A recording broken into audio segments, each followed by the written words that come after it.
com a nossa aula, então. Bom dia a todos.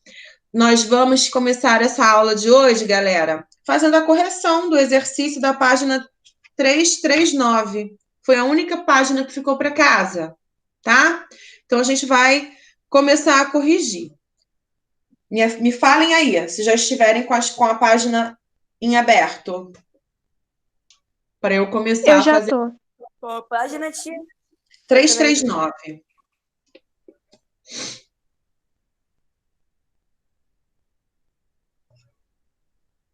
Oi, Yasmin, bom dia, tudo bem?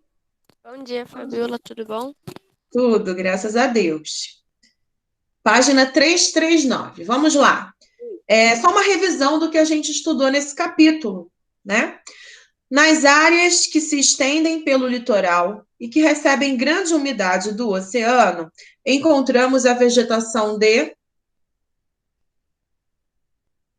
Qual é a vegetação que a gente encontra nas áreas litorâneas? A floresta, que tem uma grande umidade, que foi Floresta devastada. tropical? Sim, no Brasil ela recebe o nome de quê? Mata Atlântica? Mata Atlântica. Isso aí. Então, aí no círculo amarelo, Mata Atlântica. Ao lado, no quadro do lado, a biodiversidade da... Qual é a floresta? Floresta amazônica. Floresta amazônica, tá certo? Está relacionada às chuvas frequentes e à incidência do sol ao longo do ano, enquanto no Nordeste, a vegetação da... Caatinga. Isso aí, é adaptada ao clima semiárido, tá? Então, segundo quadro, floresta amazônica e caatinga. No quadrinho verde, há dois tipos de vegetação que se localizam em áreas de transição. O Pantanal. Pantanal, certíssimo, no centro-oeste, e também a Mata dos Cocais, localizada principalmente entre os estados do... Maranhão e Piauí. Isso aí, muito bem. Maranhão e Piauí. Essa vegetação é caracterizada pelas palmeiras da carnaúba e do Babaçu. babaçu. Então, esse aí, esse quadrinho verde, Pantanal, depois Maranhão e depois Babaçu.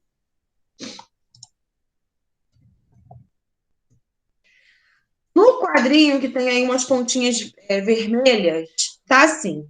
Na região Sul. sul, o clima subtropical favorece o desenvolvimento de campos com espécies de vegetação rasteira, como as gramíneas presentes em serras e em áreas com relevo mais ondulado. Nessa região também encontramos a... Qual é a vegetação? Vegetação litorânea. Não é vegetação litorânea, não. No sul a gente encontra a mata de araucária, tá? Que são aquelas árvores formadas assim, elas são altas e as folhagens delas são viradas assim para cima. Então é mata. Professora, tem uma pergunta e fala no sul. Realmente nevou por lá? Sim, sim, com certeza. Nas áreas de serra, com certeza. Vocês não viram a foto de Gramado, vocês não viram a foto lá de São Joaquim. Nossa, muito legal. Tia, qual é a primeira? No quadradinho vermelho, região sul, e o último tracinho, mata de araucária. No quadradinho do lado, a exploração econômica dos diferentes tipos de vegetação tem provocado muitas alterações nessas formações. A vegetação do Cerrado? cerrado, isso aí, no centro-oeste, já foi amplamente devastada para a prática da agropecuária. Agora, o último quadradinho, o amarelo. As grandes regiões brasileiras, oficialmente estabelecidas pelo IBGE em... É o ano. 1969. Isso aí, 1969, dividem o país em 5 regiões. Primeiro tracinho, Norte. norte, nordeste, depois Sul, sul, sudeste e qual é a última? Centro-Oeste. Isso aí, certinho, centro-oeste. E os critérios para essa regionalização foram feitos com base nos limites políticos dos estados e nas semelhanças naturais, econômicas e culturais. Bom, agora a gente vai começar a estudar mais a fundo as características das regiões brasileiras. Nós falamos aí sobre as diversidades de vegetações e também sobre as formas de regionalização do território brasileiro e vimos que nós adotamos a regionalização feita pelo IBGE, que tem por base os aspectos naturais, socioeconômicos destas áreas, destes estados brasileiros, né?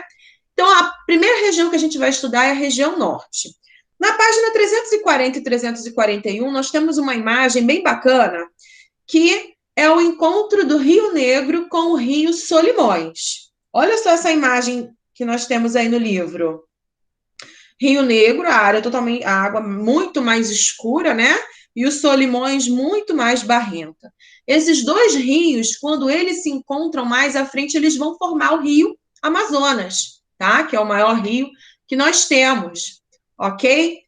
Agora, gente, será que essas águas elas não se misturam? Olhem bem a foto aí. Olhando de cima, Agora. olhando de cima, parece que não, né? É. Mas olha como é que é interessante. Essa mistura, ela acontece, só que de maneira muito lenta, muito lenta. Por quê? Porque as águas desses rios têm pHs diferentes, têm temperaturas diferentes. Então, por conta dessa diferença de pH e de temperatura, essa mistura não ocorre de maneira simultânea. Então, aos nossos olhos, parece que não está ocorrendo mistura, porque a gente olha direitinho aqui, ó, como se fosse uma linha divisória entre essas duas águas. Mas essa mistura realmente ocorre e vai formar mais para frente o Rio Amazonas, que não vai ter esse aspecto assim bicolor, né? De duas cores, não. Essas águas vão se misturando sim. Muito interessante, né? Nós vamos falar hoje, pensei que estivesse entrando alguém aqui. Eu vou compartilhar a minha tela com vocês para a gente falar sobre a região norte. E aí, prestem atenção, porque depois eu tenho aí um quiz sobre isso aí, sobre a região norte. Quando a gente fala em região norte, nós estamos falando aí da maior região brasileira em extensão territorial, é a área do Brasil que apresenta a maior floresta equatorial do mundo, que é a floresta amazônica. Quando a gente pensa em região norte, a gente automaticamente, a gente pensa, olha só, nos Bom dia, povos... professora. Oi. Oi. Ele só deu bom dia só. Ah, tá. Eu não tinha escutado. Bom dia. Quando a gente fala em região norte, a gente automaticamente, na população que lá vive, a gente já pensa nos povos indígenas, né? Que o reduto maior de indígena no Brasil ainda é nessa região, por conta da própria floresta. É uma floresta que vai apresentar uma grande biodiversidade de espécies de plantas, de animais também típicos, uma ampla rede hidrográfica, ou seja, uma grande quantidade de rios, mas olha só, e também da floresta amazônica. Essa foto aqui ela é meio controversa, né? Porque aqui está aparecendo, olha só, uma floresta no formato de dois pulmões, como se a Amazônia fosse o pulmão do mundo. A gente sabe que a Amazônia ela não é o pulmão do mundo. O pulmão do mundo são as algas que ficam nos oceanos, são elas que produzem a maior quantidade do oxigênio que é liberado para a atmosfera, e não a nossa floresta. Então é errado dizer que a Amazônia ela é o pulmão do mundo, tá? Aqui são mais algumas imagens da nossa floresta, do quão rica ela é, da importância dela ser preservada. Vamos começar a falar agora um pouquinho sobre a divisão política, ou seja, a divisão aí dos estados que formam essa região. Como eu falei para vocês, é a maior região brasileira em extensão territorial e ela é formada, olha só, pelos estados do Amazonas, Acre, Amapá, Pará, Roraima, Rondônia e Tocantins. Então, ao todo, essa região norte ela apresenta 7 estados, tá certo? Certo. Em relação aqui aos aspectos naturais, eu já vou comentar com vocês, falar um pouquinho do clima, falar um pouquinho do relevo da região. A maior parte da região, né, ela apresenta, ó, clima equatorial. O clima equatorial a gente já estudou quando a gente falou sobre os climas que existem no Brasil. É um clima sempre muito quente e um clima muito úmido, por conta da elevada pluviosidade, ou seja, pela grande quantidade de chuvas que nós temos nessa região. E a floresta, ela é uma grande responsável por essa grande quantidade de chuvas, tá certo? Então lá, a gente sempre vai ter muito calor e muita umidade. A gente não tem um inverno, nem dias assim de frio nessa região, porque é sempre muito quente. A temperatura está sempre acima dos 25 graus, tá certo? Nós vamos ter alguns trechos, tá, de transição, onde nós vamos ter o clima tropical, mas em sua maior parte é o clima equatorial que predomina neste lugar, tá?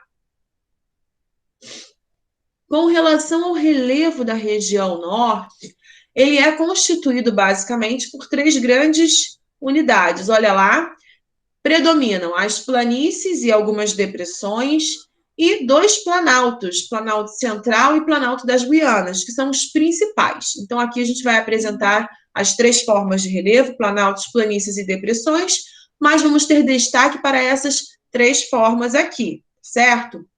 Bom, mais ainda para as áreas de planície, são as áreas mais baixas do nosso relevo, e nas depressões também. Tanto é que os rios dessa região serão intensamente utilizados para a navegação, justamente por serem rios de planície, rios onde as águas fluem de maneira mais calma, porque eles não têm trechos de corredeiras, não têm áreas íngremes onde essa água ela possa gerar, então, uma cachoeira, uma corredeira. Então, como são rios de terras mais baixas e de planícies, eles são favoráveis à navegação e serão intensamente utilizados para isso também. Olha, o relevo, então, da região ele é formado principalmente por planícies e depressões, áreas muito mais planas, então os rios percorrem, olha só, de maneira tranquila, de maneira serena sobre essa região. O ponto mais alto, olha só que interessante, apesar da gente ter o predomínio das planícies e das depressões, é na região norte que a gente vai apresentar o ponto mais elevado do Brasil, que é o Pico da Neblina, com 2.993 metros de altitude, tá certo? Esse Pico da Neblina, ele fica em Roraima e é o ponto mais elevado. Ah, professora, é uma elevação? Até é. Mas se a gente for comparar com o Monte Everest, que é o ponto mais elevado do mundo todo, com mais de 8.000, se eu não me engano, é 8.848 metros que tem lá no Monte Everest. O que é o que é o Pico da Neblina perto do Monte Everest em relação à altitude, né? Quase nada. Com relação à hidrografia, bom, é a região que apresenta a maior quantidade de rios, que apresenta a maior bacia hidrográfica do mundo, que é a bacia amazônica, formada então pelo seu rio principal, que é o Amazonas, e os seus milhares de afluentes. Então, essa região ela apresenta uma grande disponibilidade de água doce, que poderia ser mais utilizada, tanto para a geração de energia, né, quanto também para a captação de água para levar para outras regiões, por conta da sua grande quantidade de água. Por quê? Apesar de ser a região, é a maior região do Brasil, apesar de apresentar a maior quantidade, né, de água, potável de água doce do nosso país, é uma região que apresenta um vazio demográfico. Isso a gente até sabe, pode imaginar o porquê. Por conta da presença da floresta amazônica. Essa floresta, ela protege, né, essa região, então, contra a urbanização. Mas que nos últimos anos, esse processo de urbanização, ele tem aumentado cada vez mais, né? E aí essa floresta vem sendo ameaçada, corre riscos e riscos graves, né, pelo desmatamento, tá? A floresta amazônica, a gente já falou sobre essa floresta, a gente já viu que ela é uma floresta que apresenta uma grande diversidade de espécies de animais, de espécies de plantas, plantas que ainda não foram descobertas pela comunidade científica, que não foram catalogadas e patenteadas, plantas que têm aí uma grande importância medicinal, que têm uma grande importância também para as indústrias de cosméticos, que já utilizam muitas plantas dessa região da floresta amazônica, mas elas apresentam aí características básicas. Na floresta amazônica, a gente tem 3 tipos de vegetações, prestem bem a atenção. A gente tem mata de igapó, que é aquele tipo de vegetação que fica em áreas permanentemente alagadas. São aqueles tipos de vegetações que ficam dentro dos rios. Vamos ver aí. A Vitória Régia é um tipo de vegetação que fica em área constantemente alagada, e outras árvores mesmo. Mas a gente também tem o que a gente chama de mata de várzea. Olha bem esse desenho aqui. Mata de igapó é aquela vegetação que fica dentro dos rios, então sempre está alagada. Mas na floresta amazônica a gente tem o que nós chamamos de mata de várzea, que é um tipo de mata que fica nas áreas, nas margens dos rios, e que vão sofrer inundações periódicas. Porque lá na região da Amazônia, os rios, ele tem alguns períodos que registram as cheias, ou seja, o volume de água dele aumenta de maneira considerável, sei lá, até 10 metros acima do nível normal, tá? E aí, com essas cheias, essas vegetações que ficam aqui nas margens vão ficar inundadas durante o período das cheias, tá? Mas é somente nesses períodos. Quando o rio ele volta para a situação, para o momento em que ele fica na vazante, ou seja, que ele começa a perder esse grande volume de água, essa vegetação já não fica mais inundada, tá? Então, a esse tipo de vegetação que sofre inundação periódica, ela é chamada de mata de várzea. Nós temos também o que nós chamamos de mata de terra firme. Essa mata de terra firme é a parte da floresta que nunca vai sofrer com as inundações provocadas pelas cheias dos rios. São as vegetações que ficam nos terrenos mais elevados, então ficam livres dessas inundações. Então, são conhecidas como mata de terra firme, que fazem parte dessa floresta semiúmida aqui, tá bom? Então, alguma dúvida sobre o que são as matas de igapó, do que é a mata de várzea, do que são aqui as matas de terra firme? Sim ou não? Ô tia, Oi. a primeira, a mata de igapo, eu não consegui pegar não, minha internet eu não sei o que aconteceu, no início da aula eu não estava conseguindo entrar. Tá. Mata de igapó é aquele tipo de vegetação da floresta amazônica que fica sempre inundada. É aquele tipo de vegetação que cresce e se desenvolve dentro dos rios, como a Vitória Régia, por exemplo. Aqui a gente tem um exemplo de uma planta, né, mas que fica direto sobre os rios. Então, é uma mata de igapó, que fica sempre inundada. Entendi. Obrigado. Então, tá. Agora a gente vai falar um pouquinho aqui sobre o desmatamento na floresta, sobre a grande biodiversidade dessa região, do perigo que essa região ela sofre, né, em relação ao desmatamento. Olha só, há um estudo em que se calcula que a região da floresta amazônica ela apresente cerca de 20% de todas as espécies vivas do planeta. Bom, em relação do mundo todo, se você comparar todo o planeta, é muita coisa, né?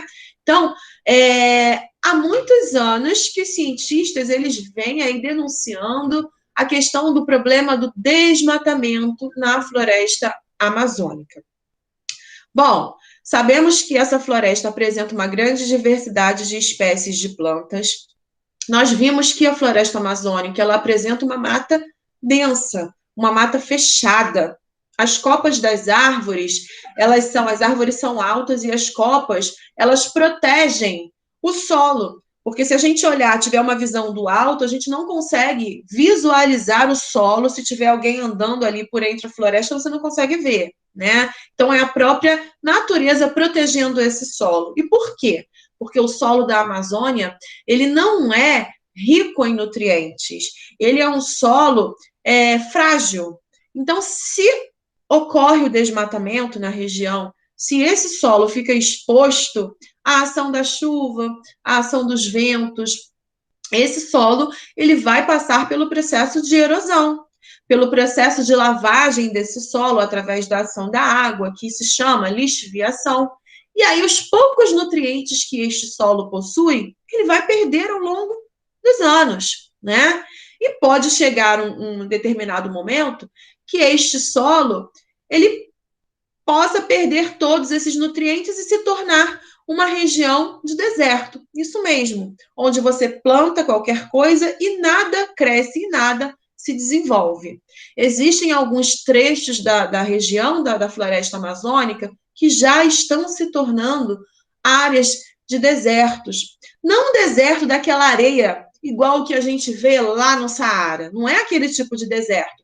Mas um deserto porque você planta e nada nasce, nem mato, nenhum tipo de vegetação. E aí, essa terra ela fica imprópria e improdutiva, tá? Em relação a isso. Então, olha lá, calcula-se que desde os anos 60 foram desmatados cerca de 700 mil quilômetros quadrados da floresta, cerca de 17% da cobertura florestal dessa região, tá? Então, a gente tem aí algumas causas, alguns fatores que promovem esse desmatamento, que promovem essas intervenções nessa região da floresta amazônica. Bom, principal deles, a extração ilegal da madeira. A gente tem a atuação do crescimento das áreas das fronteiras agrícolas através da expansão da agropecuária, ou seja, das atividades agrícolas e também da atividade pecuária, onde eles desmatam aí vastas áreas de florestas para cultivar alguma coisa, para criação de animais, ou simplesmente por explorar a madeira da região, né? E aí vão gerar graves problemas.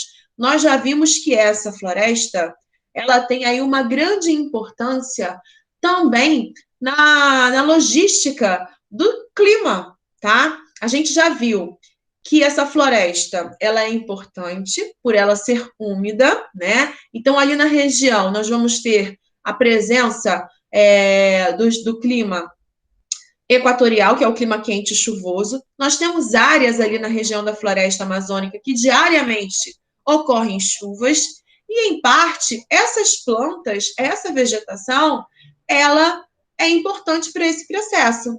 Lembram quando nós falamos sobre o ciclo hidrológico? O ciclo hidrológico é aquele ciclo de renovação das águas da superfície terrestre, né? Então, quando as águas que estão na superfície, as águas dos oceanos, dos rios, lagos, mares, até das geleiras, quando aquecidas pelo sol, elas se transformam em vapor de água, elas vão evaporar e vão subir para as camadas mais elevadas da atmosfera. E as plantas também fazem parte deste processo.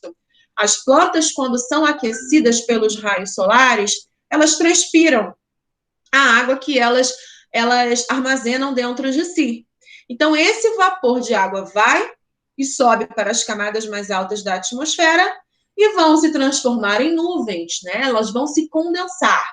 Quando essas nuvens elas ficam saturadas, repletas de vapor de água, elas caem novamente sob forma de chuva. E aí vai retornar para esses lugares, tanto para as florestas, rios, mares, lagos. Só que no Brasil, a gente tem uma atuação muito grande dos ventos, da circulação atmosférica.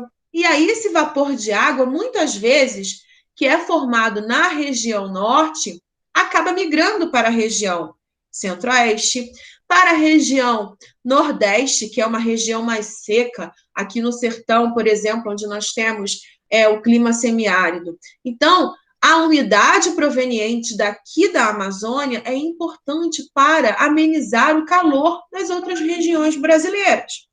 Se você começa a desmatar essas florestas aqui, o que vai acontecer com o clima?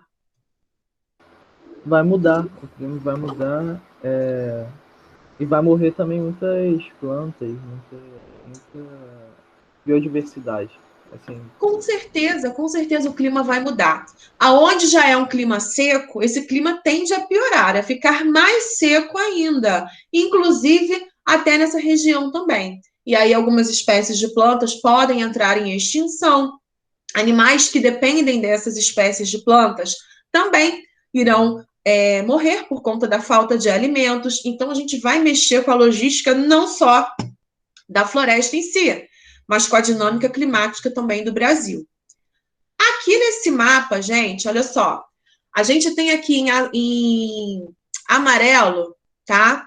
O que a gente chama de Amazônia Legal. O governo brasileiro, com o intuito de promover políticas que promovam aí a preservação da floresta e também tomarem medidas específicas para essa área da região da floresta amazônica, ele convencionou, então, a determinar os estados que apresentam a floresta amazônica no seu território. Aqui em amarelo, nós temos todos os estados que formam, então, a região norte, que são os 7 estados. Mas nós temos outros estados brasileiros que vão apresentar também trechos dessa floresta amazônica. Maranhão e Mato Grosso, além dos 7 estados aqui da região norte. Então, ao todo, os 9 estados que apresentam a floresta amazônica em seu território, nós chamamos de Amazônia Legal. Mas é importante ressaltar que a floresta amazônica ela não está presente somente no território brasileiro, não, tá? Bom, sabemos que a maior parte dela se encontra no Brasil, isso aí é fato, é verdadeiro, mas essa floresta ela se estende para outros países da América do Sul. Então, olha só, em verde mais escuro, nós temos todos os países da América do Sul que apresentam trechos da floresta amazônica em seu território. E a isso nós chamamos de Amazônia Internacional. Então, olha lá, Guiana Francesa, Suriname, Guiana, Venezuela, Colômbia, Equador, Peru e Bolívia são os outros países da América do Sul que vão apresentar trechos dessa floresta também, ok? Há alguma dúvida? Não. Não, tia. Beleza. Eu só uma pergunta. Aqui, a parte da floresta amazônica que está no Brasil, qual o nome mesmo? Que você dá? Amazônia Legal. Amazônia. Legal. E a que está na parte de fora é Amazônia Internacional. Isso aí. Certo? Bom, gente, falamos aí um pouquinho a respeito do problema, né, dessa floresta, da importância que ela apresenta, não só por conta das espécies de animais, das espécies de vegetações que existem, e do crescimento das atividades que vem aí ameaçando a floresta amazônica. Nos últimos anos, ano passado e esse ano, por exemplo, aumentou absurdamente a questão das queimadas na floresta amazônica. E não tem como ser uma queimada natural. Por quê? Porque é uma região de clima muito úmido. Diferentemente do Cerrado brasileiro. Pantanal, semana passada, apareceu na televisão falando, né, sobre as queimadas na região. Nessa região do Pantanal, nessa região do Cerrado, ainda é comum acontecer as queimadas naturais. O que é isso?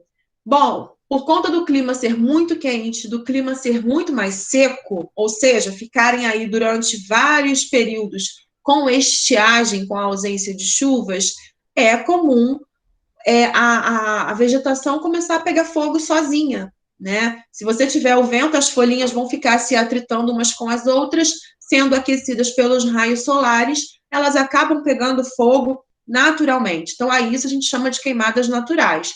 Mas na região da floresta amazônica, nós temos um clima muito úmido, áreas onde ocorrem chuvas quase que diárias. Como é que a gente vai ter, então, uma queimada natural numa área que é muito úmida? É muito difícil, não tem como. Então, essas queimadas que estão ocorrendo nessa região certamente foram provocadas por alguém que quer aumentar a sua produção agrícola, a sua faixa, a sua área de produção agrícola, por alguém que quer criar algum tipo de animal e quer ampliar a sua região, ou porque quer extrair a madeira do local, né?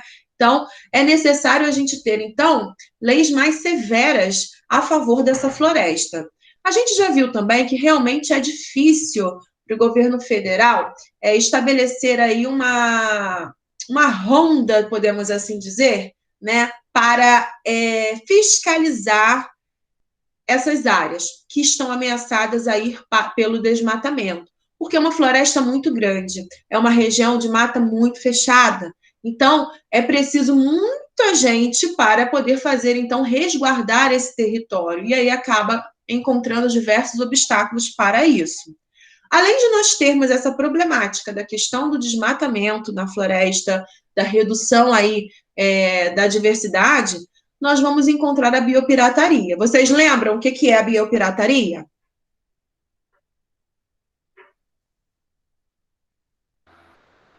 Tia.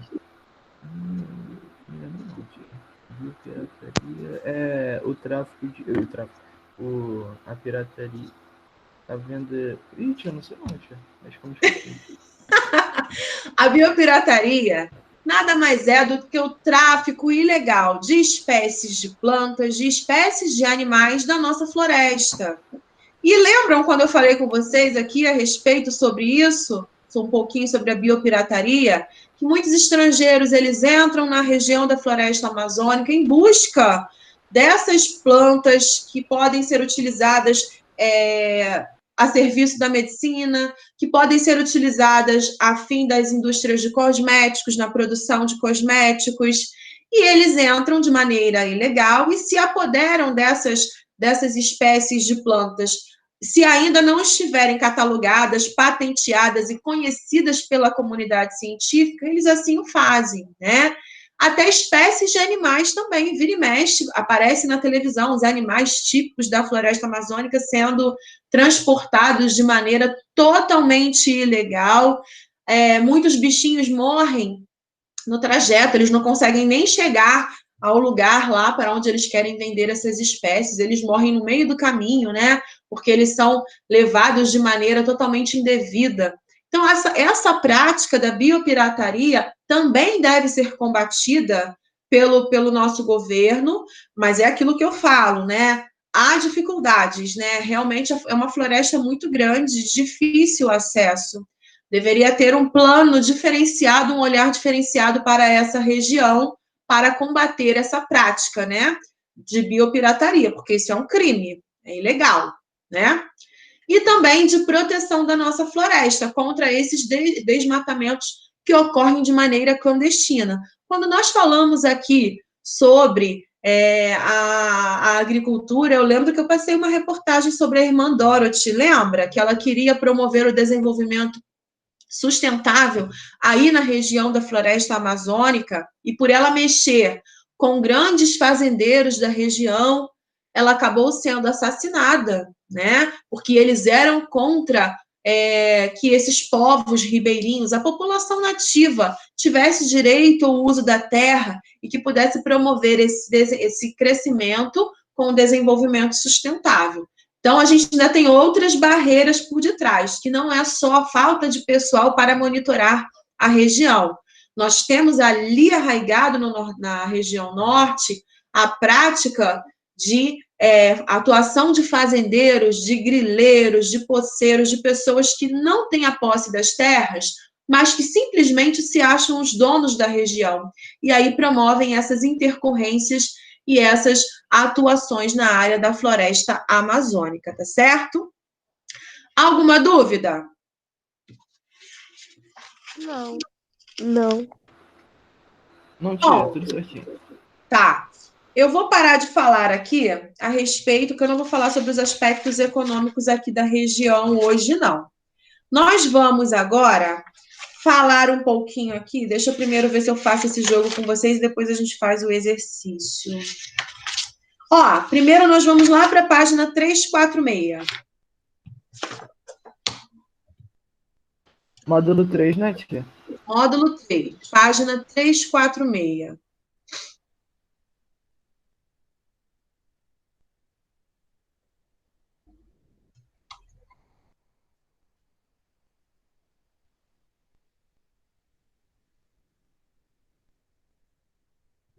Todos? Sim. Sim. Então vamos fazer agora essa página. Vou dar aí 2 minutinhos para fazerem, porque só tem uma pergunta e uma associação aqui para fazer no número 2. Relacionar a segunda coluna de acordo com a primeira. Vou aguardar aqui, tá? Para vocês fazerem, para a gente corrigir.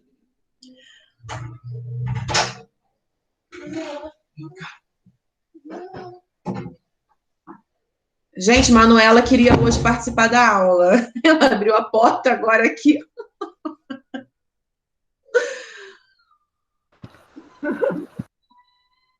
Agora tá chorando lá do lado de fora, gente. Tem quantos anos ela, tia? 2 anos e meio.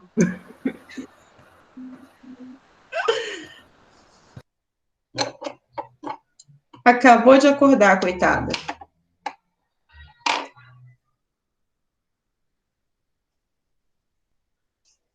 Obrigada, Rafa. Não é porque eu sou a mãe, não, mas ela é linda, tá, gente?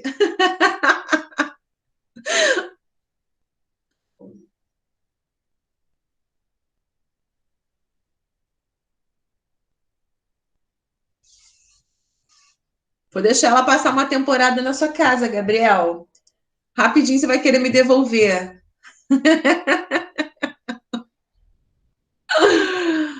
Ela tá terrível. É, porque você falou assim, tadinha, tia. Ela tá levada beça. Deixo. Rapidinho você vai me devolver, Júlia.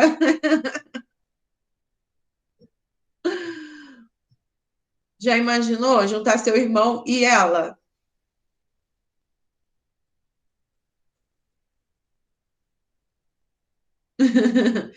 É, Júlia, seu irmão já tá com 5. Nossa, tanto tempo. Passa rápido. Normal, né?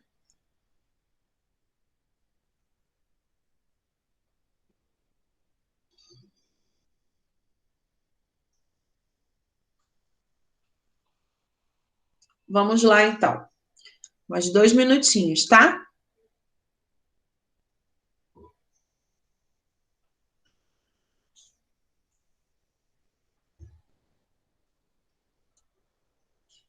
Ah, é coisa de irmão, é assim mesmo. Aqui em casa também. A gente sofre. É história para contar. Quando vocês estiverem adultos, vocês vão ficar se lembrando disso. Eu também brigava a beça com meu irmão. Para terminar, para você para eu corrigir.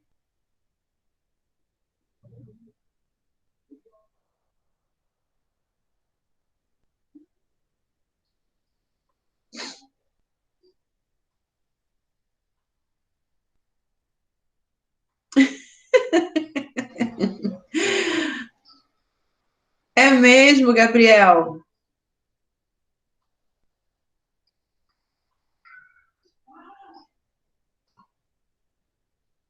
É normal, Rafa, normal.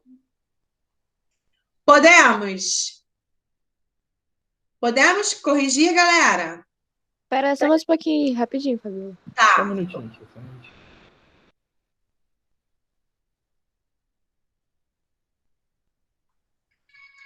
Ribeiro, alguém tem que botar ordem na casa, Ribeiro. Nesse caso, é o seu irmão.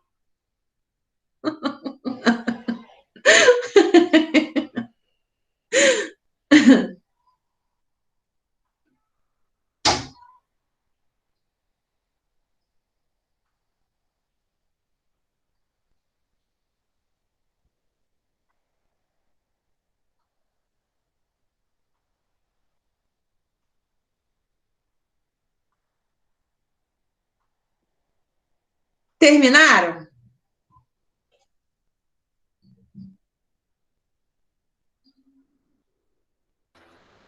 Não terminei ainda não.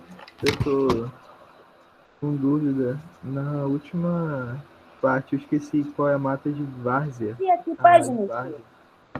tia? Tinha caído. É a mesma. Me vai ter um susto agora. 346.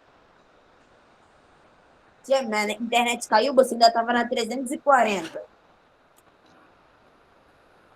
Você até comentou aqui, Renan, 10:03 agora, 1 minuto atrás. Agora, É. porque eu entrei agora. Ah, sei. Caraca, tia, é sério?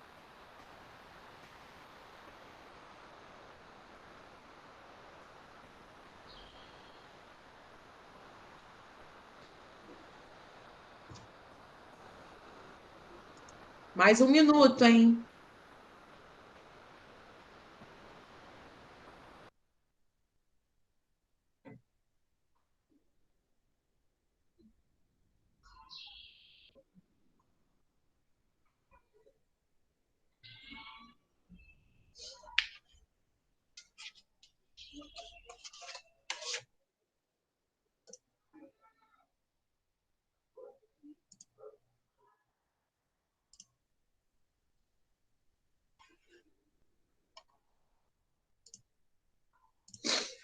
Mais 1 minutinho.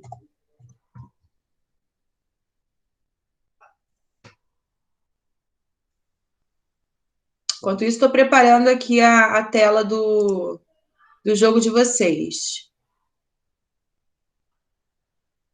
Vai ser naquele site, tia? Que nem É só a daquele página dia? 346, tia? Só. Então, eu vou chutar aqui a 2 rapidinho. 1 minuto, 1 minuto.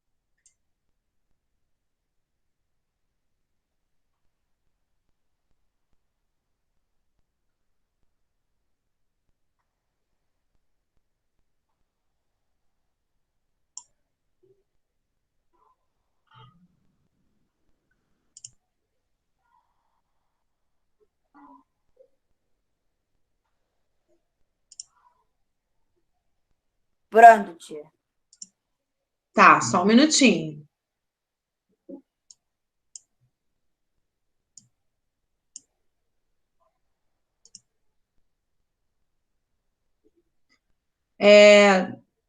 Deixa eu ver aqui. Ah, tá. Gente, o que acontece? Esse jogo aqui, ele tá pronto. E eu não tenho como modificar ele, não. Tem uma questão que vocês não vão conseguir responder, mas aí não tem problema nenhum. Ó, vamos então aqui na correção. O desmatamento da floresta amazônica pode interferir na dinâmica do clima.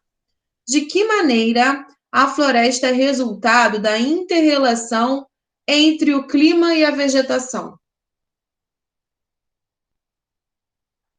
que vocês Eu posso colocaram aí? responder? Pode, Yasmin. Olha só, eu botei a resposta um pouco longa. Aí eu botei assim.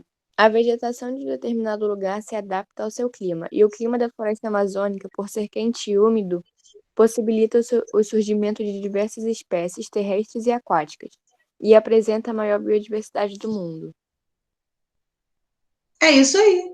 Certinho, tá? Mais alguém? É uma relação, né? Uma coisa está ligada à outra. O tipo de clima vai determinar o tipo de vegetação de cada lugar e vice-versa também, vai contribuir para a formação do clima. Eles estão totalmente relacionados. No caso da região aqui da floresta amazônica, como é um clima úmido, como a Yasmin falou, sempre vai haver muita chuva, né? E aí as plantas regulam também o clima, elas fazem parte do processo da formação desse clima, fornecendo também as chuvas, por conta da evaporação que elas fazem, tá certo? Yasmin, faz um favor para mim, coloca a sua resposta no chat, por favor, Coloco. que é bom para o pessoal ver. Agora, na questão 2, corresponda os principais grupos de vegetação da região norte com as suas definições, tá? Vegetação que cobre a maior parte da floresta amazônica e, embora tenha um aspecto uniforme, apresenta a maior variedade de espécies vegetais. É o quê? Qual é a letra que vocês colocaram aí? É a vegetação que cobre a maior parte da Amazônia. Seria cerrado? Seria igapó, campos, mata de várzea ou vegetação de terra firme? A maior parte da floresta ela é formada pelo quê?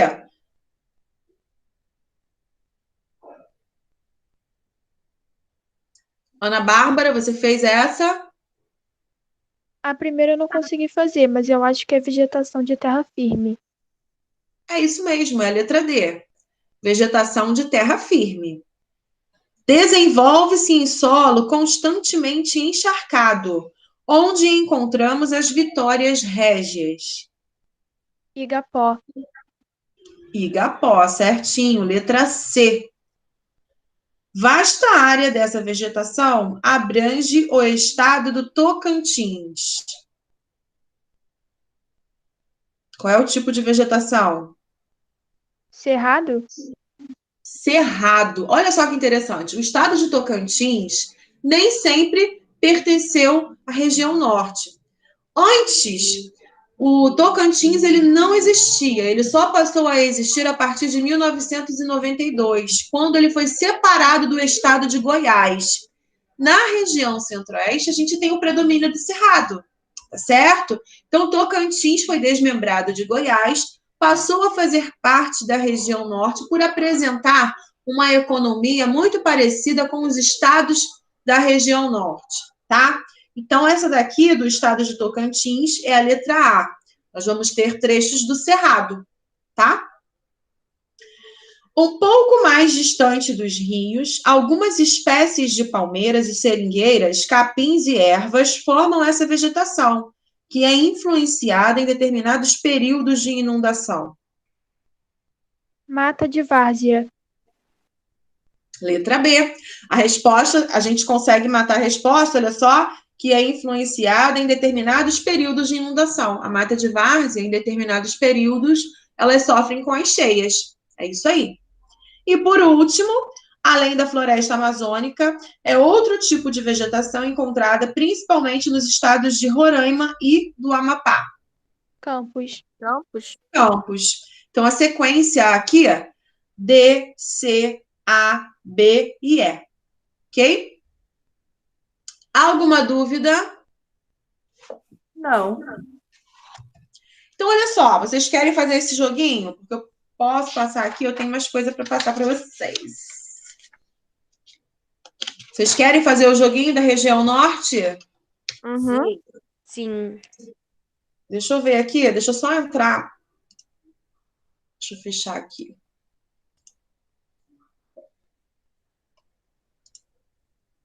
Deixa eu clicar aqui para vocês.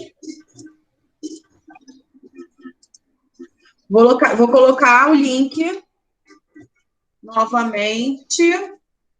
Deixa eu colocar o Game Pin para vocês entrarem para mim. Colocando o primeiro nome de vocês, tá? Vou ficar aqui aguardando. Eu não vou conseguir jogar hoje, professora.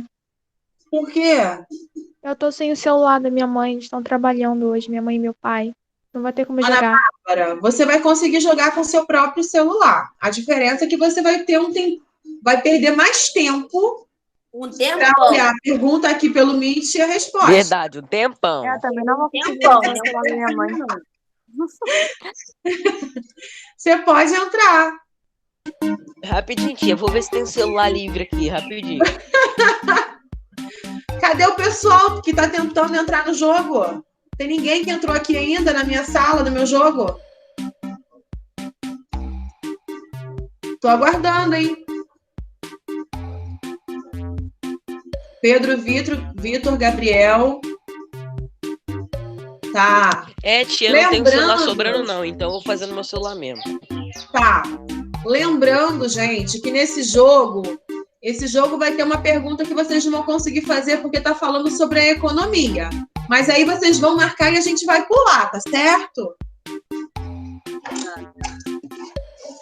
Mas o restante tudo nós falamos. Espero que tenham prestado atenção no que eu falei. Mais alguém? Falta entrar muita gente. Tia, calma aí. Rafaela, Ana Bárbara conseguiu entrar. Calma aí, tia, rapidinho.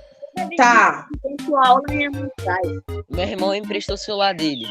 beleza.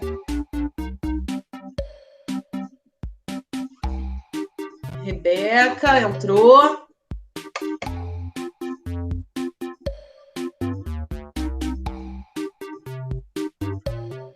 Cadê você, Ribeiro? Ele tá pegando o celular. Tia.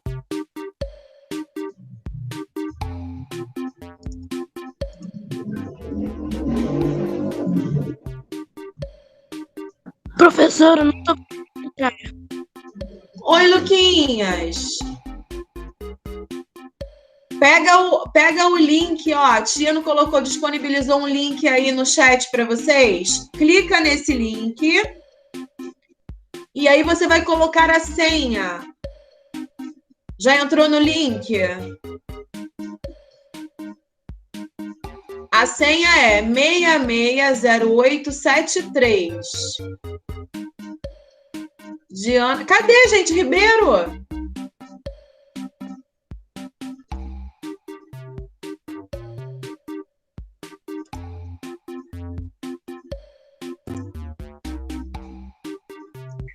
Entrei, tia. Tá. Lucas, podemos ir, Luquinhas? Você conseguiu?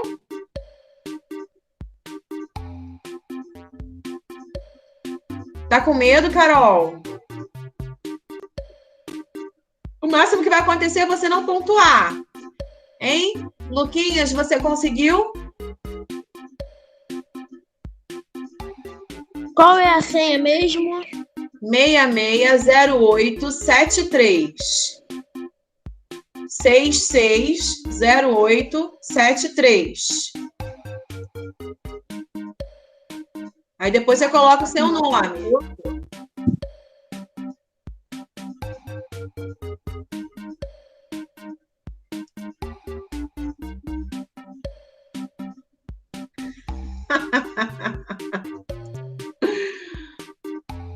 Yasmin, cadê você aqui também, Yasmin? Lucas Tia, eu já entrou. entrei já, tia. Lucas entrou. Cadê você? Não tô vendo seu nome? Não tô achando. Ó, Ih, calma então aí, que o agora nós negocinho aqui vamos. bugou aqui atrás, Agora calma aí. nós vamos começar, hein? Agora nós vamos começar então o jogo, beleza? Tia, calma aí rapidinho. Calma aí, o quê? Vamos jogar então? É que falou aqui que tá reconectando. Quem? Você? Aham. Ih, vai dar a internet que tá oscilando. Eu preciso começar, porque daqui a pouco a nossa aula acaba. Ó. Então pode começar aí, vai. Olha só, lembrando que tem uma questão que vai falar sobre a economia que vocês não deram, mas aí vocês vão marcar, tá? Mas aí eu estou sabendo que a gente vai falar sobre a economia na semana que vem, tá? Vamos começar, hein? Boa sorte a todos. Quem será que vai ganhar? Eu que não. Vai começar. Muito fácil, hein? O clima predominante na região norte é... Quanto mais rápido responder, maior ponto.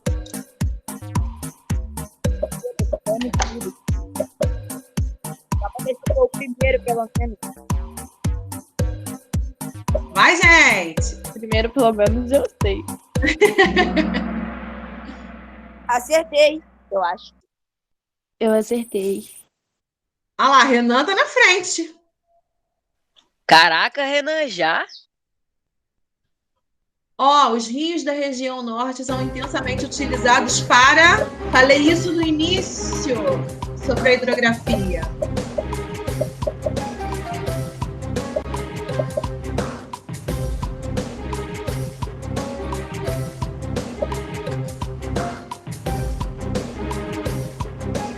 Acabou o tempo. Tia, eu tô acertando tudo na cagada. Não, Ah, mentira, você que eu tô prestou entre atenção e tá lembrando, né? Ora, Tia, eu nem tô lendo Ô, mais, tia. eu tô pensando em qualquer cor. você não tá lendo, Ô, mas tia. é porque você prestou atenção e ficou na sua cabeça. Ó, Não, Ana Bárbara tá chegando perto, hein? Ô, tia, o meu caiu aqui, tia. Ah, não. Perdi tudo. Agora, quando trava, não consegue entrar, porque já começou o jogo. Ah, que pena. Olha aí, ó. A parte da floresta amazônica que se estende por outros países da América do Sul se chama...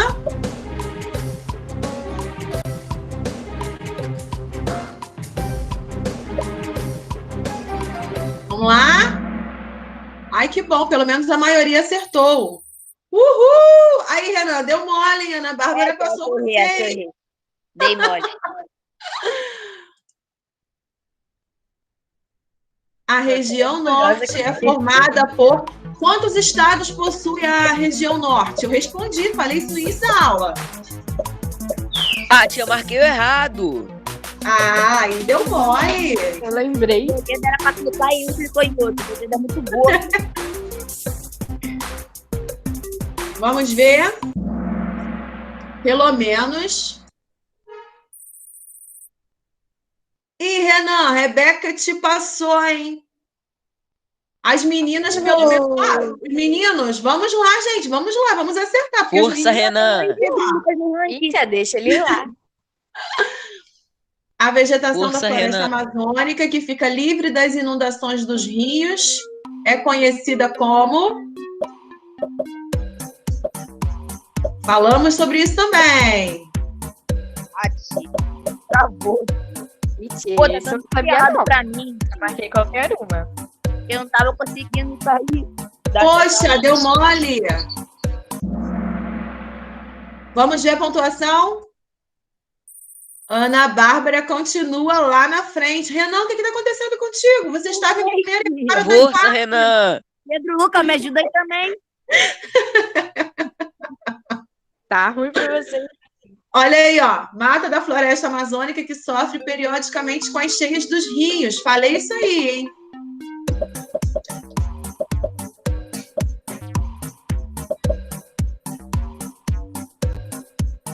Será que Renan acertou, gente? Tô curiosa.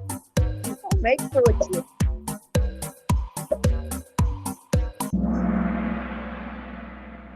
Pontuação.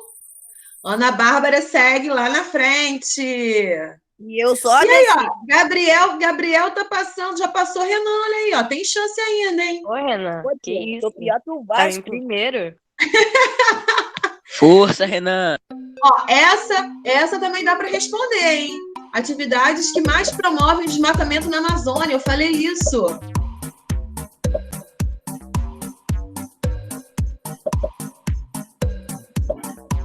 Quais são as atividades? Aê! Vamos ver a pontuação. Gente, ninguém tá superando Ana Bárbara. E olha que ela tá só por um celular, Qual hein? foi, Renan? A culpa é minha. Renan agora já sumiu. João orgulhosa Pedro que eu tô chegou em aqui segundo. agora. João Pedro tá chegando. E Gabriel tá em terceiro. Revive, Vai ficar Renan. no pódio. Revive, Renan. O estado de Tocantins foi desmembrado de qual estado brasileiro? Falei isso, hein? Ih, tia, não lembro. Eu sei, mas eu marquei errado. Renan deu esse mole, meu É filho. osso, mano. Você marca errado Agora direto, é eu assim sei a mesmo. resposta, mas marquei errado. Eu fico marcando errado também. Poxa, Já Qual sabia que foi? Errei. Era só olhar o mapa, gente. Era só olhar. Claudete, que Eu olhei e susto! respondi. Eu olhei e respondi. acabando, hein? Gente, eu tava no mapa. Eu olhei e Eu ainda respondi. boto pra Ganhou ajudar. 200 pontos. Ó, tá acabando, hein, Claudete? Essa só daqui falta que eu mais falei uma. pra vocês que vocês não saberiam porque a gente não falou sobre isso. Ah, quer ver, tia? Essa que eu nem sei, eu vou tentar. Não, é essa que eu falei, porque a gente ainda não falou da economia. Esse jogo já estava pronto. Mas aí vocês marcam alguma coisa, mas não tem problema, porque quem tá na frente vai continuar. Vai que acerta sem querer. Eu nem li, eu só marquei. Errei. E a Ana Bárbara pontuou, ela acertou. Agora é a última, é tudo ou nada. Gabriel, hein? Dá chance, hein? Vamos lá. Última questão.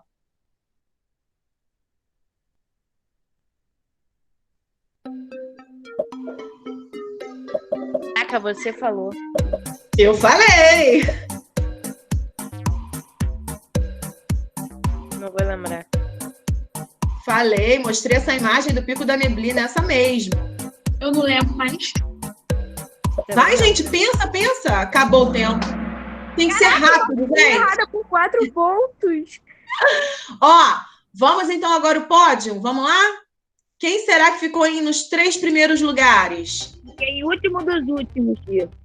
Em terceiro Não, lugar, Renato, ficou com mais pontos que Cabral. eu, Renan. E em segundo, Rebeca. Primeirão. Ana Bárbara. Ana Bárbara. Tinha que ser.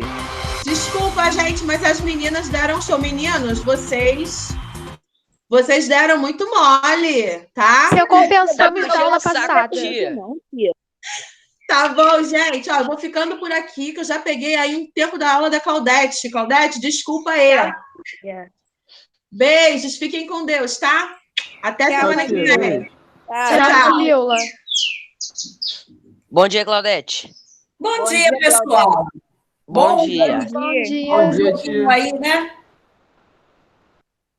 Legal o joguinho da Fabiola aí, né? Gente, ontem nós estivemos juntos, né? Eu passei o trabalho do folclore ontem, não foi? Foi. Isso. Espero que já esteja em andamento aí para ser entregue o de vocês no dia 31 de agosto, na próxima segunda-feira.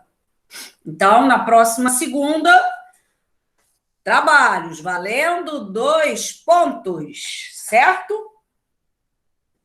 Nós fizemos ontem a revisão. Não anotei aqui. Revisão. Fez. Fizemos as 10 questões? Uhum. Fez, tia. É, porque eu trabalhei só com vocês ontem, depois foi o 6º ano. Ok, então. Então, nós vamos partir agora para o início do nosso outro capítulo, que eu tenho certeza que vocês vão gostar desse capítulo também. Olha só, nós já trabalhamos, né, até foi no período das videoaulas, eu acho, né? Falamos de porque os maias, incas e astecas foi colocada uma parte de informação no 6º e uma parte, parece, no 7º também. Aí eu acho que nós já falamos dele, já no capítulo 3, Civilizações da América Colombiana, maias, incas e astecas. E agora nós vamos falar da chegada dos espanhóis nessa região. Nós falamos anteriormente do poder absoluto, né, dos reis, que eles tomam o poder agora, e depois, com o intuito de enriquecer, estava faltando, né, ouro e prata para a confecção de moedas, e isso leva ao planejamento das grandes navegações, né? Então, essas navegações vão ser um ponto, vamos dizer assim, chave, infelizmente, não favorável a esses povos, como também as viagens portuguesas, quando chegarem aqui no Brasil. Aliás, nós já chegamos até a falar um pouco sobre isso, mas nós vamos ver mais detalhes mais à frente. Agora, nesse capítulo, nós vamos ver como os espanhóis chegaram aqui, o que eles fizeram quando chegaram na América, exatamente nas regiões que viviam esses povos. Então, vamos lá.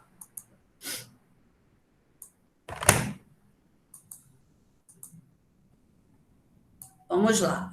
Então, a conquista espanhola, né? Aqui, até nessa imagem aqui, nós temos, de um lado, os espanhóis, né, com armas, e do outro lado os povos nativos. Então vocês podem abrir aí também o livro, podem colocar a data de hoje na página 302. Isso. Então vamos lá. Depois eu faço a chamada, tá, gente? Antes de sair, me lembra, faltando uns 5 minutinhos, me lembra para eu fazer a chamada. Tá todo mundo vendo a tela? Sim, tia. Sim, então vamos lá, gente, vamos falar. Então, olha só, o nascimento de um novo mundo.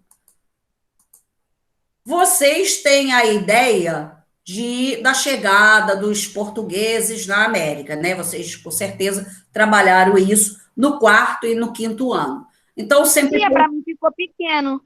Oi? Só tá aparecendo os quadradinhos do lado esquerdo. Assim? Assim, deixa assim. Não, eu saí só para poder falar com vocês aqui, que eu gosto de falar com vocês. Então, eu já volto lá. Então, olha só, quando vocês trabalharam a chegada dos portugueses aqui, vocês já têm a noção de como foi. Nós vamos ver detalhes mais profundos. Agora, os espanhóis chegam aqui na América. Gente, o que vocês acham como é que vai ser a chegada desses espanhóis nessas regiões aonde ficava localizado os astecas, os maias, incas, né? Então, o que vocês acham? Quem poderia me falar, assim, alguma coisa? Renan, diga lá, Renan, você. O que você poderia me dizer? O que vocês acham? Vamos pensar. Os espanhóis estão vindo de um continente europeu, com hábitos, cultura diferente, e quando chega lá na região que era dos astecas, o que você acha que aconteceu? Sei não, tia. Que isso, rapaz? Cadê? Bota a informação aqui para acelerar. Quem pode ajudar? Gente, eu não estou querendo definição, eu quero que vocês me coloquem. Fala, Rebeca. Eles vão querer mandar em tudo, tia? É o que, Renan? Eles vão querer mandar em tudo? Bom, é uma resposta. Beleza, muito bem. Quem poderia me dizer uma outra coisa? Rebeca, você falou e eu não te ouvi. Repetir. Minha internet está caindo, então. Fica tranquilo. Tá. Então, Renan disse que os espanhóis vão chegar a querer mandar em tudo. E que mais? Como é que vocês acham que será essa relação de espanhóis com os astecas, vamos dizer assim?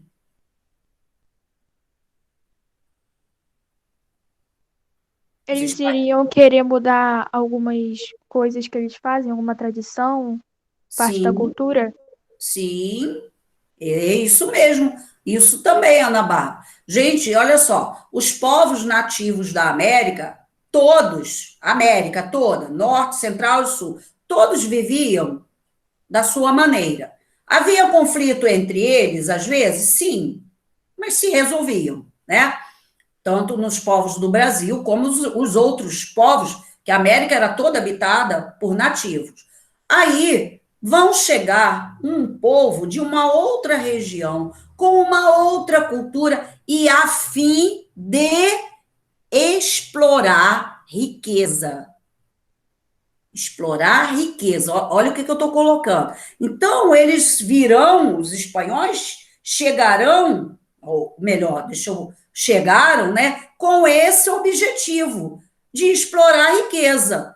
E aí, na região que viviam os astecas, naquela parte, pegando um pedacinho da América Central até uma parte do México, nós vamos ter várias regiões que tinham ouro e prata. E aí, ó, o olho do espanhol cresceu. Então, como é que nós vamos tirar esse ouro e prata aqui? Porque vieram poucos navios. Dentro dos navios vieram número de pessoas, mas não chegava nem aos pés da quantidade de astecas que tinham na região. Nós vimos que os astecas foi uma das civilizações grandiosas aqui da América, né? Tinham um poder de controle da região. Inclusive, só para lembrar, chegaram, né? Os mexicas chegaram e foram vamos dizer, dominando os outros povos que estavam na região. Junto com esses povos é que deu origem o povo asteca, de Aztlán. Aztlán era a região onde eles resolveram se fixarem, tá? Então, só para a gente ter essa noção que isso não vai ser fácil. Então, vamos lá. Bom, vamos ver isso aqui. Nascimento do Novo Mundo. Tem o mesmo título aí no livro de vocês. Eu coloquei aqui de outra forma, mas está se referindo ao mesmo conteúdo do livro de vocês, tá? Novo Mundo, começamos por aqui. Aí no livro de vocês tem uma referência no quadrinho amarelo, na página 302, falando desse novo mundo. O que era esse novo mundo? Ana Bárbara, pode ler para mim o quadrinho do livro? Posso. Após a chegada de Colombo à América, o termo Novo Mundo passou a ser usado pelos europeus para denominar as terras que eles não conheciam até então. Naquela época, os europeus conheciam somente a Europa e parte da África e da Ásia. Isso, então, olha só, foi um termo usado, Novo Mundo. Por quê? Os europeus, eles só conheciam lá, a Europa. Conheciam uma parte, né, que já estavam navegando, conheciam uma partezinha da África e a Ásia, por causa das especiarias, né, que iam lá na Índia. A Índia estava na parte asiática. Então, eles consideraram esse novo mundo a América. Então, esse novo mundo era novo, era uma coisa que ninguém tinha ainda encontrado. Então, vamos lá. Eu vou ler primeiro, depois eu gostaria que vocês acompanhassem comigo para que vocês trocassem ideias comigo. A conquista da América foi um dos maiores empreendimentos realizado pela Espanha em sua história. A chegada da expedição de Cristóvão Colombo na América, em 1492, iniciou um processo que levou ao domínio os povos indígenas e foi o auge de um longo processo de exploração do Atlântico durante o século XV.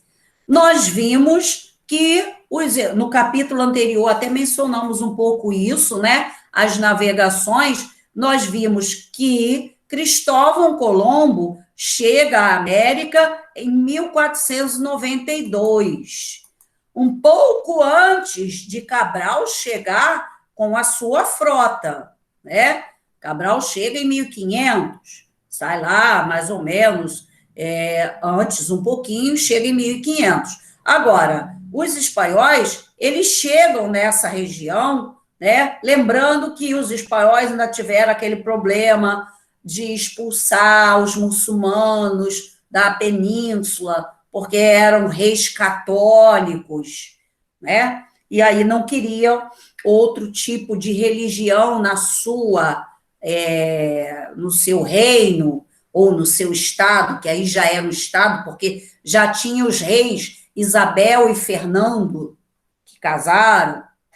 Então, aí esse Cristóvão Colombo foi contratado por esses reis, né, para buscar lugares que fornecessem metais preciosos. Dentre esses metais, ouro e prata. Então, nós temos aí esse contrato feito entre os reis espanhóis e Cristóvão Colombo. Vamos lembrar aí, ó, informação para o baúzinho.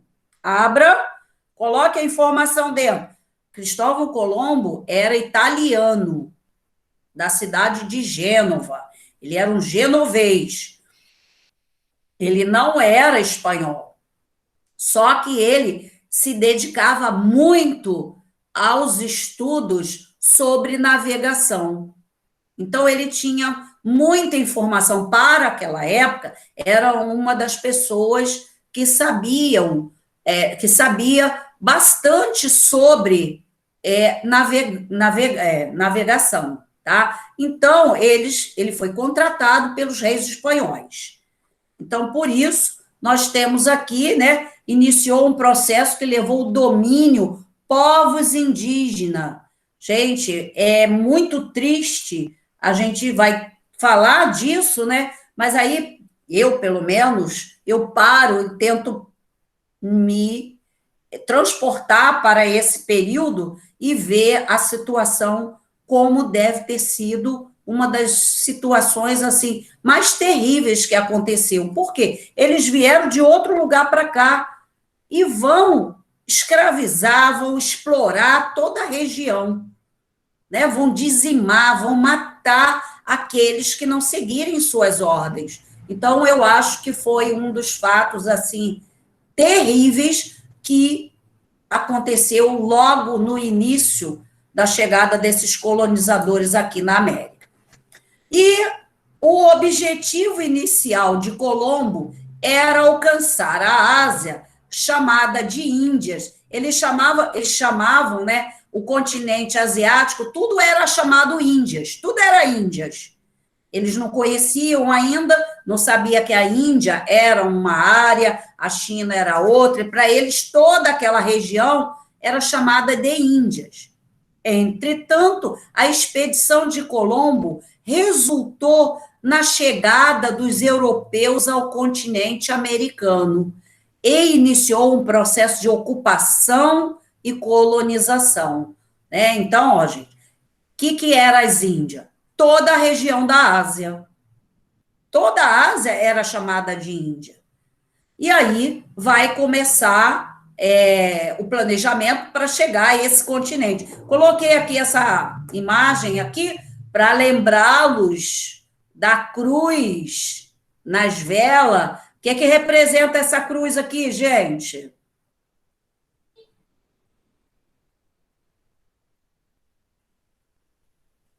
Eu estou sozinha na sala? Eu não acredito. Oi, tia, o que a senhora disse? Eu acho que travando na hora. Ixi! O que representa essa cruz nas velas das embarcações? As cruzadas? Parece do Vasco? Parece. As cruzadas, que também tinha o símbolo de cruz. Mas o que ela representa? Vasco da Gama. Vasco da Gama? Esquece Vasco da Gama. Que é o Vasco. Gente, pensa, a cruz lembra o quê? Jesus? Sim, Jesus, certo? Jesus, mas e Jesus aí dentro de que religião? Religião católica. Católica? Glória! Dentro Depois de 1000 anos a gente entendeu. Isso, gente, dentro da Igreja Católica. Então, os reis de Portugal e da Espanha eram reis católicos. Olha só, eu dei uma explicaçãozinha ainda agora falando de quê? Os reis Fernando e Isabel, os reis espanhóis, eles demoraram um pouco nas navegações porque eles estavam ocupados expulsando os muçulmanos que estavam na sua região. Eles eram reis católicos. Os portugueses também. Tá? Então, não podemos esquecer disso. Então, nas embarcações, era um, gente, dos objetivos da igreja. E estão esquecendo que a gente já viu lá atrás. Olha lá, abre o baú, pelo amor de Deus, abre agora e coloca a informação aqui. Vamos colocar que nós tínhamos só a religião católica. E aí, com o surgimento das igrejas protestantes, anglicana, calvinista, luterana, a igreja queria que expandisse a religião, já que iam em busca de novas terras, iam nessas navegações alguém representando a Igreja Católica, para quando chegasse, passar esses seres que eles encontrassem, fazerem eles aceitar a religião católica cristã. Entendeu? Então, por isso que as embarcações, elas vêm com essa cruz nas velas, mostrando que é um navio cristão católico. E aí nós vamos ver essa dominação da Igreja Católica nesses povos, né, quando eles chegam. Então, por isso, por favor, fecha o baúzinho da informação, guardando esse detalhe que foi falado aí.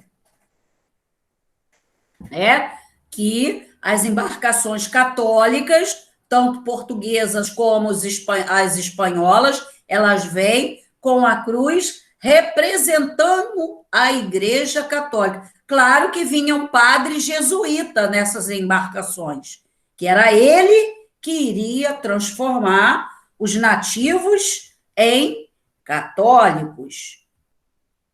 Aqui eu coloquei uma imagem, né, aí retratada aí, claro que não é uma fotografia, são pinturas de artistas, né? Toda vez que a gente vê uma imagem, são retratadas através dos artistas da época, mediante a descrição das pessoas que viveram aquele período. Então, a chegada de Colombo aqui, ó, olha só esse estandarte, né, na mão desse homem aqui também, ó, com uma cruzinha, olha a outra aqui, olha o padre jesuíta com a cruz na mão, e as pessoas olhando, assustada. Gente, imagina, esse povo nunca tinha visto gente dessa cor branca, né, com esse montaréu de roupas e com umas embarcações tão grandes. Porque as embarcações dele eram canoas pequenas, de ir de um lado ao outro, de ir pescar, né? Então, para eles, tudo era um motivo de muito espanto. Bom, e aí nós temos o encontro entre dois mundos. Que mundos são esses? O mundo do nativo que estava aqui e o mundo dos europeus.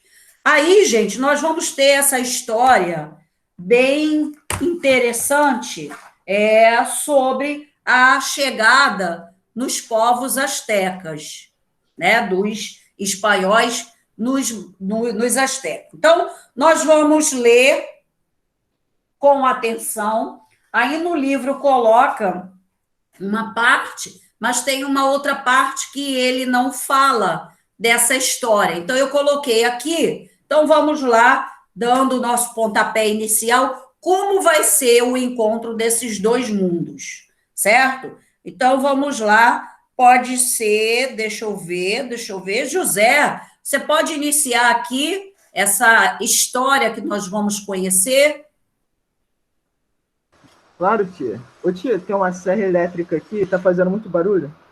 Tá dando para ouvir bem você, eu pelo menos estou. Então, tá bom. Vamos lá. O encontro entre dois mundos. Logo de início, os índios receberam cordialmente os europeus em geral. Entretanto, a cobiça dos brancos por ouro, prata e artigos exóticos logo mudaria essa relação pacífica, promovendo violento etnocídio nas populações nativas. Isso. Gente, olha só. Ouro, prata, artigos exóticos, quer dizer, produzido por esses povos, né, levando esses artigos diferentes para a Europa, todo mundo, né, ia ficar curioso em ter um objeto diferente, né, e vai promover um violento etnocídio. Poderia ser também, gente, genocídio. Etnocídio por quê? Porque era um grupo étnico, né, um grupo dos povos que viviam naquela região. Então, nós vamos ter aqui uma matança muito grande. Nós vamos ver quantos eram, eu deixei preparado aqui também para vocês terem a ideia de quantos espanhóis chegam, mais ou menos, e como era a quantidade de pessoas. Os astecas eram uma civilização muito grande, porque era a união de vários povos, né? Tudo bem até aqui, gente? Então, a chegada, a cobiça, né? Querer explorar tudo que tem. Eles vão chegando já de olho para ver se encontra ouro, prata e etc. Tudo bem até aqui?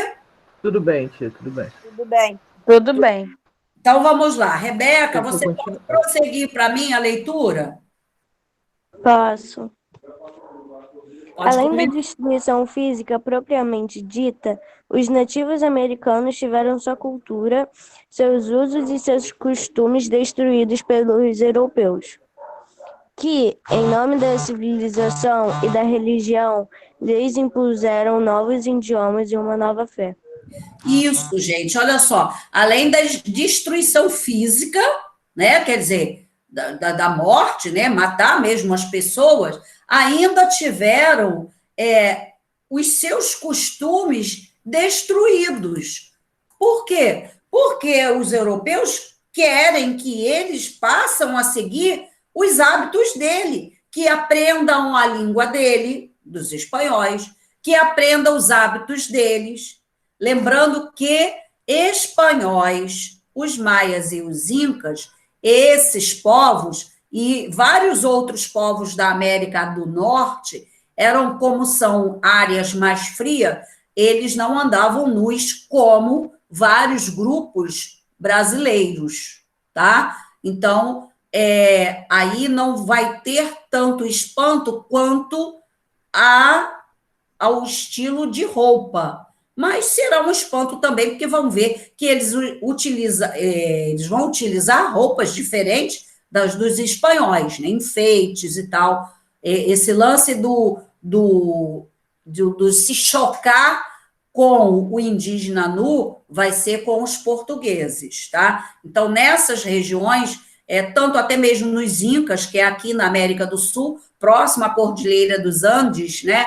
Então, é região muito fria, a região dos Maias, na América Central, e toda a América do Norte tinha um clima muito mais frio, então eles tinham suas roupas, claro, diferente entre si, mas diferente ainda dos europeus, tá? Então, nós temos aqui essa destruição, além de física, né, cultural. Eu digo, gente, a vocês que é uma violência, tanto uma violência através da força por quê? Porque vai lutar e vai matar, como a violência cultural. É um tipo de violência. Fazer com que eles aprendam aquilo que o europeu já tinha na sua civilização. Foi uma forma violenta, tá? Gente, quem não entender, por favor, pode falar, tá? Bom, seguindo aqui a nossa história, vamos chegar lá. Deixa eu ver aqui, pode ser... Renan, pode prosseguir para mim? Sim, tia. O desejo de enriquecimento era o que motivava a participação nesses empreendimentos de conquista. Isso, né? O desejo de enriquecimento. Tanto a partir dos reis espanhóis que queriam enriquecer através de ouro e prata, como aquelas pessoas que iam também nas navegações. Eles também viam a chance, nossa, vou nessa embarcação aí, porque se encontrar ouro e prata, ó, vou ficar milionário também. Então, muitas pessoas se ofereceram para ir nessas expedições, como marinheiro, como ajudante, por causa da ganância de enriquecer rápido, né? Até tem um vídeo, depois, mais para frente, eu vou colocar para vocês, um vídeo muito legal, gente. Ele é uns 12 minutos, mais ou menos, de como era o convívio durante essas viagens, né? Eu até apresentei esse vídeo para outra turma da outra escola, eles adoraram.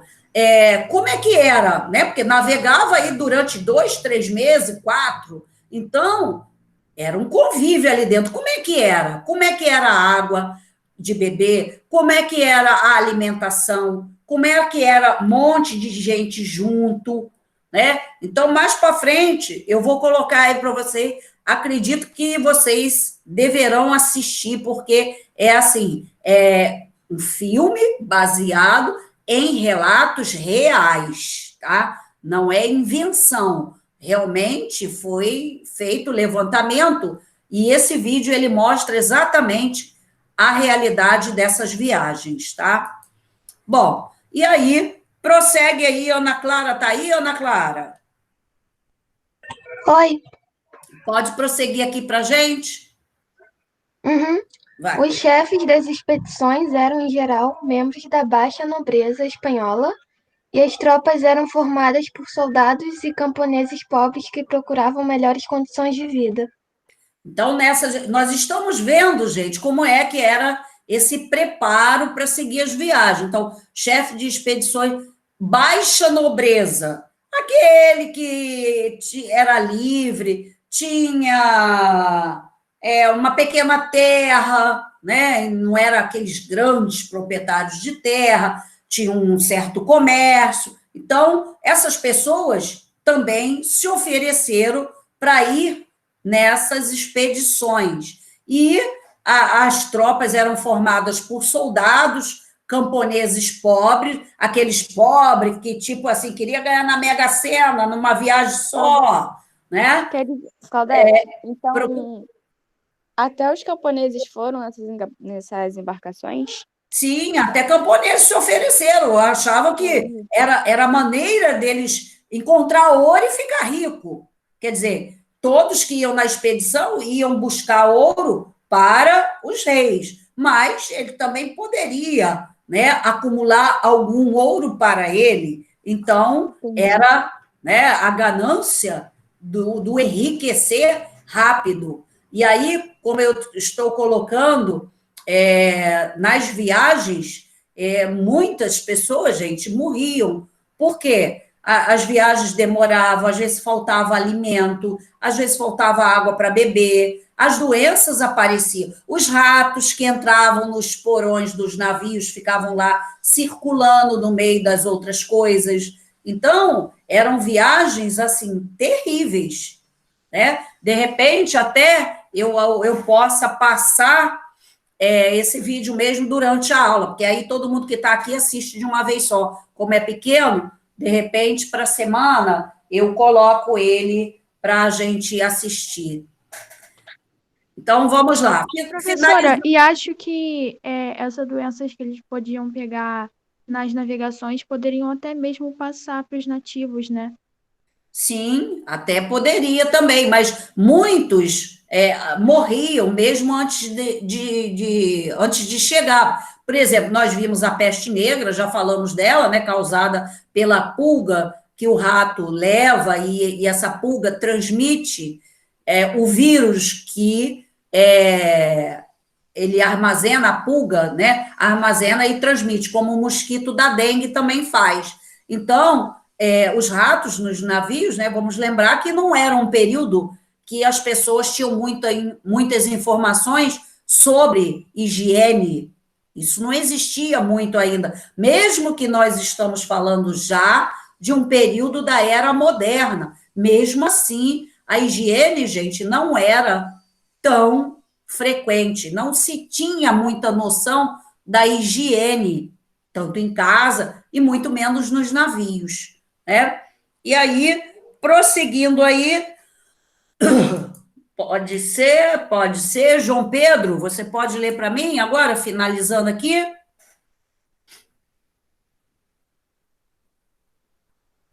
João? Cadê o João? Pedro Lucas, vamos lá, Pedro Lucas, finaliza aqui para mim. Tati, a explicação para que um número tão pequeno de espanhóis conquistassem uma Alô? quantidade tão grande de nativos estava na superioridade de suas armas. Isso, gente, olha só. É esse detalhe aqui que vai fazer a diferença. Diferença como? É através das armas de fogo que os espanhóis vão levar, é que eles irão vencer os nativos da onde eles vão chegar. Por quê? A América, né, os povos não conheciam pólvora, eles não conheciam nada de armas de fogo, eles lutavam com facas, né, lanças, eles não lutavam com armas de fogo, eles não conheciam, mas os europeus até já conheciam as armas de fogo, e aí eles vão levar essas armas de fogo, e aí isso, gente, vai ser o grande ponto da destruição dos grupos, no caso, dos nativos, no caso aí, os astecas que nós estamos falando, tá? Então, isso vai ser essa superioridade de armas, isso vai ser o ponto fatal. Então, até aqui, nós fizemos a introdução de como foi todo esse preparo para chegar, quais eram os objetivos. Então, vamos lá, o que ficou no baúzinho, para a gente prosseguir? Informações. Quais eram os objetivos dos espanhóis para chegar numa outra região? O que eles queriam? Participação do povo aí, gente. O que eles queriam? Qual era o objetivo dos espanhóis quando chegasse numa outra região? Explorar as terras?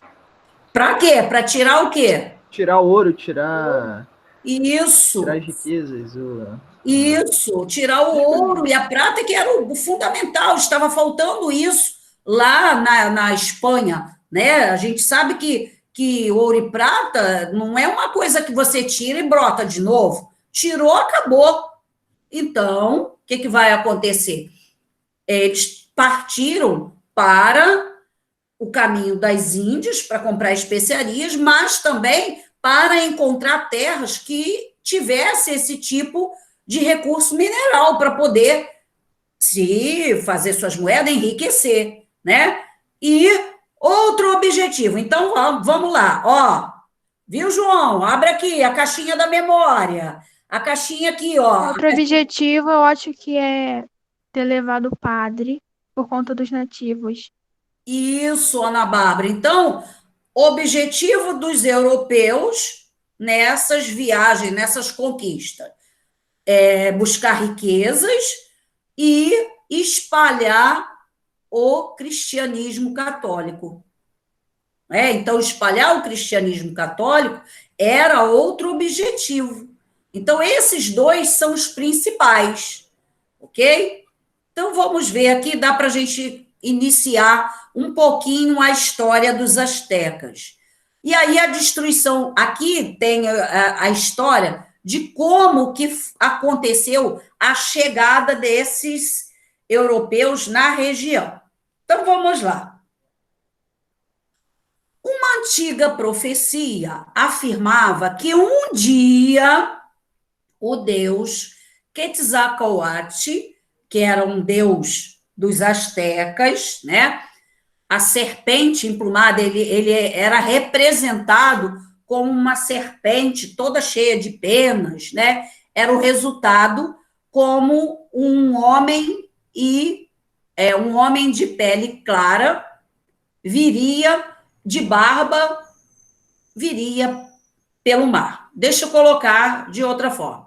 Os astecas tinham uma lenda entre eles, né, no povo dele, que esse deus, Quetzalcoatl, viria, olha só, gente, olha essa estratégia que foi, assim, fabulosa e terrível. Pelo menos a gente conheceu um pouquinho dessa história até o final da aula.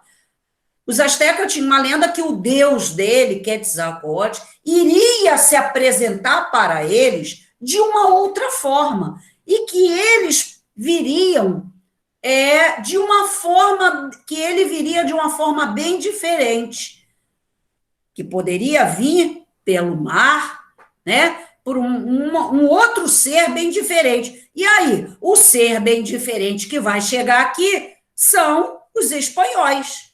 Então, os espanhóis chegam na região, olha só, numa embarcação, numa caravela grande, com os panos amarrados, né, bem diferente. Já o tamanho já deixa eles assustados. Saem pessoas de lá, claro que sai um, vamos dizer que seria Cristóvão Colombo, né? Saem pessoas de lá, diferente, de cor diferente, com roupas diferentes. O que eles vão deduzir? Vai juntar a informação da lenda com a chegada dos espanhóis. Vão acreditar, gente, que aquele espanhol é o Deus dele que está voltando, o Quetzalcóatl, porque na lenda dizia que ele iria se apresentar de outra maneira. E a surpresa, né? Vem do mar, né? Numa gigantesca embarcação. Então, coincidiu.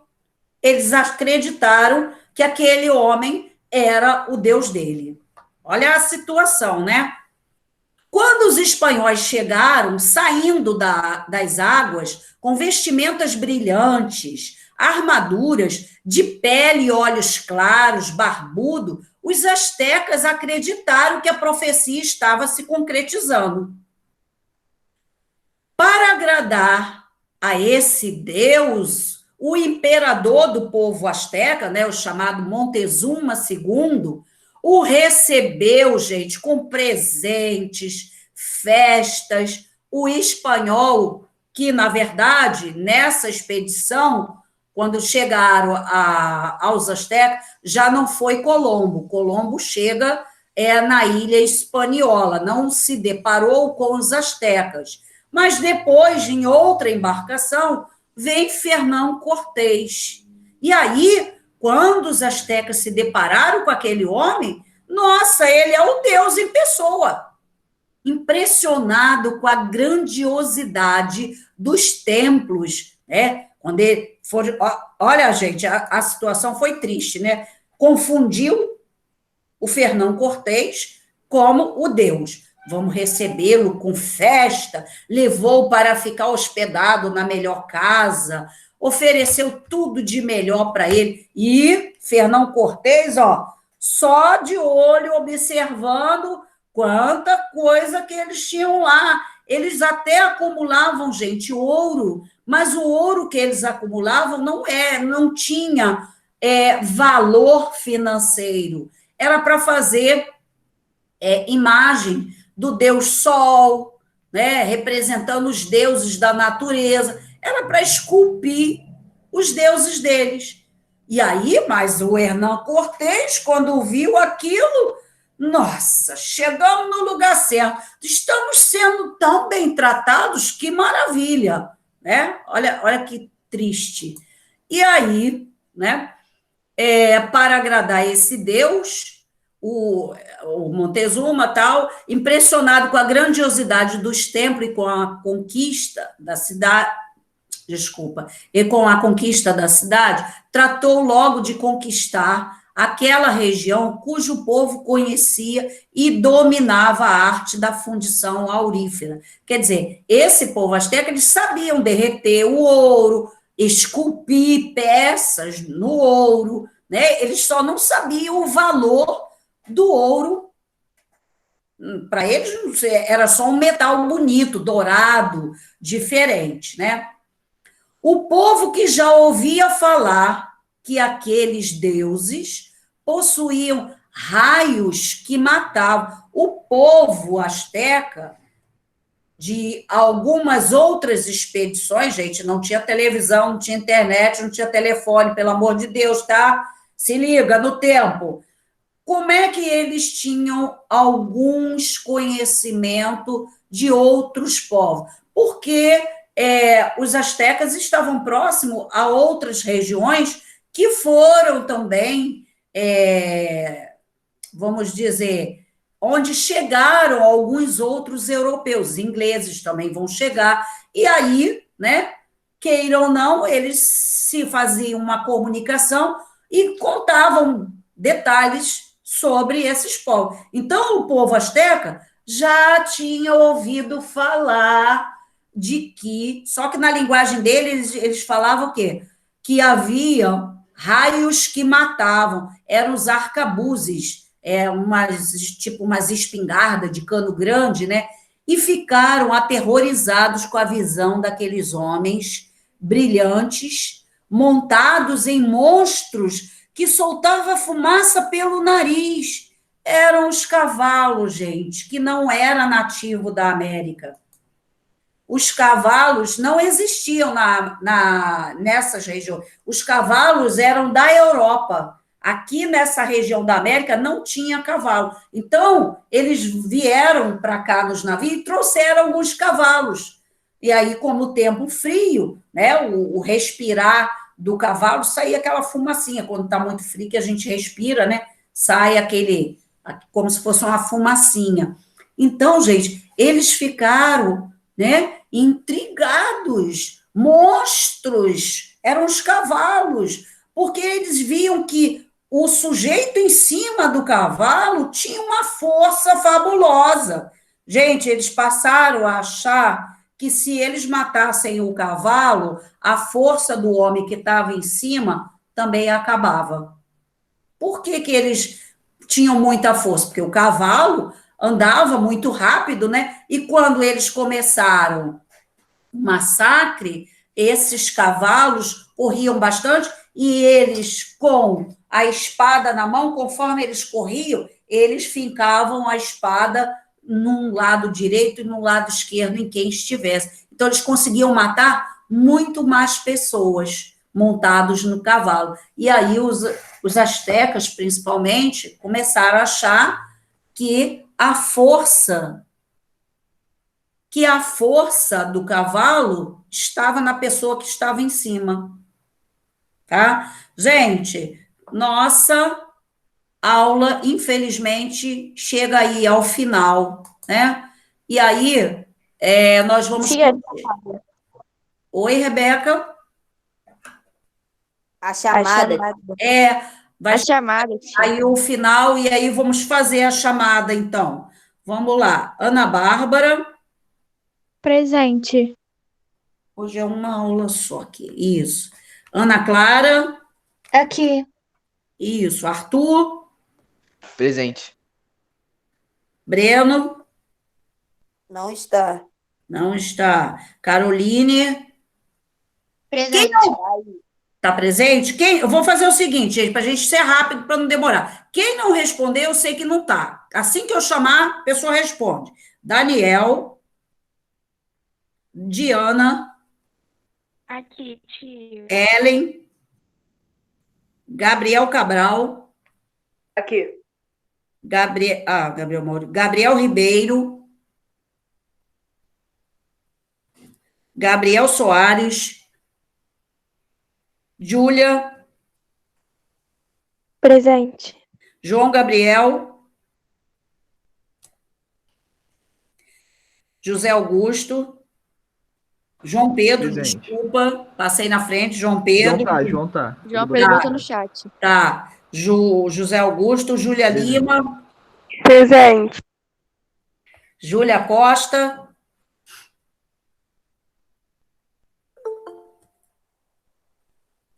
Júlia Costa. Tia, Gabriel Brandão botou no chat, tá? Ele falou que esqueceu. Ah, meu Deus do céu, caraca. Júlia Costa está presente? Não, né? Tô saindo, Júnior. Tudo bem, Claudete? Termina aí, fica à vontade. Júlia Silveira. Júlia Silveira está. Kemily, não. Laís. Não também. Lucas Felipe, está presente. Pedro Lucas está. Rafael. Rafael tá aí também. Rafaela. Também está. Presente. Vamos lá, deixa o povo responder. Rebeca, Renan, Sabrina, Stephanie, Tiago, Vitória. Tiago está presente. Tia. Vitória está aí? Yasmin? Presente. E Igor não assiste. Pedro Vitor? Não veio. Também não. Ok, Não, gente. Pedro Vitor tá aí, tia. Oi? Não. Foi Pedro mal. Vitor, olha ele aí, gente. Olá. Tá sumido, né, Claudete? Ô, é a primeira aula minha desse mês, hein? É. Ok, então, gente. Continuaremos, então, segunda-feira. A gente tem os trabalhos para apresentar e aí a gente continua a história dos astecas, tá? Beijo aí para vocês. Boa aula aí. Tchau, Claudete. Beijão. Fica com Deus, querida. Tchau.